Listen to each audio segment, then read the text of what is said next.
அயனிங் and crimping machine ரெண்டும் ஒரே மிஷினில் பண்ணிக்கலாம். இங்கே வந்து அயனிங், இங்கே வந்து கிரிம்பிங். இப்போ வந்து இந்த பகுதி நமக்கு அயனிங் வேணும் அப்படின்னா இதை வந்து லாக் பண்ணிக்கலாம். கிரிம்பிங் வேணாம்னா இங்கே லாக் பண்ணிக்கலாம்.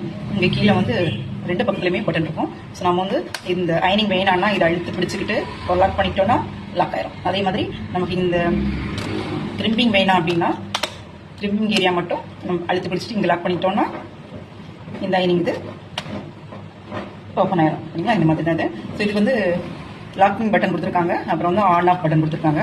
ஆனால் இது என்ன கொஞ்சம் வெயிட்டாக இருக்கும். ஸோ இது வந்து நம்ம ஒர்க் பண்ணும்போது கொஞ்சம் கஷ்டமாக தான் இருக்கும். ஏன்னா நம்ம டைம் எடுத்து ஒர்க் பண்ணுறோம்ல, இப்போ வந்து ரொம்ப வெயிட்டாக இருக்கும்போது இந்த வெயிட்டையும் தூக்கிக்கிட்டு நம்ம ஒர்க் பண்ணும்போது கொஞ்சம் நமக்கு லைக் ஹேண்ட் பெயினாக இருக்கும். ஸோ வந்து இது யூஸ் பண்ணுறது கொஞ்சம் பார்த்து தான் யூஸ் பண்ண வேண்டியதாக இருக்கும். ஸோ வந்து அதில் நான் வந்து இது வந்து எடுத்துகிட்டு போக மாட்டேன் பேடலுக்கு. ஸோ அதுக்காக தனியாக வந்து அயனிங் மிஷின் வாங்கியிருக்கேன். ஸோ இது வந்து ஐகான்.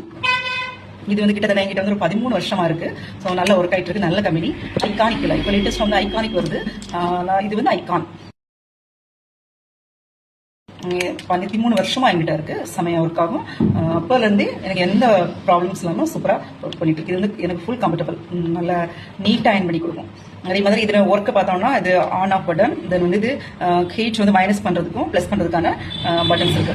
இப்போ ஹீட் வந்து மேக்ஸிமம் லிமிட் வந்து 220 வரைக்கும் இருக்கு, மினிமம் லிமிட் வந்து 120 வரைக்கும் அங்கே இருக்கு. ஸோ இது ரொம்ப கம்ஃபர்டபுளாக இருக்கும். தென் அடுத்து வந்து கிரிமிங்காக தனியாக ஒரு மிஷின் வச்சிருக்கேன். ஸோ இது வந்து கிரேயா இந்த கம்பெனி கிரேயா, இதுவும் நல்லா போயிட்டு இருக்கு. இது சூப்பராக இருக்கு. இதுவும் அயனிங் பண்ணும்போது நல்லா நிற்குது. இது வந்து கிரிமிங் பண்ணும்போது சூப்பராக இருக்குது. இது எனக்கு கம்ஃபர்டபுளாக இருக்கு. தென் இதுலேயும் ஆன் ஆஃப் பட்டன் ஒன்று இருக்கு. அதுக்கப்புறம் ஹீட் வந்து ப்ளஸ் மைனஸ்க்கு இங்கே ஒரு 4 பட்டன் கொடுத்துருக்காங்க.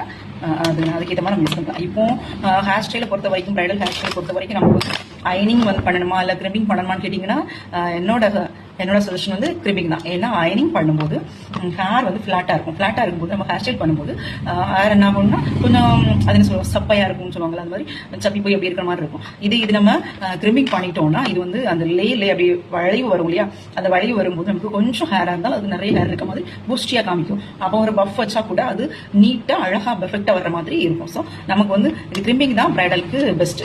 அதுவும் இல்லாமல் ஃபுல் ஹேருக்கும் நம்ம பண்ணணுமா அப்படின்னு கேட்டிங்கன்னா ஃபுல் ஹேருக்கு தேவையில்ல, கிரவுண்ட் ஏரியாவுக்கு மட்டும் நம்ம கிரிமிங் பண்ணாலே போதும்.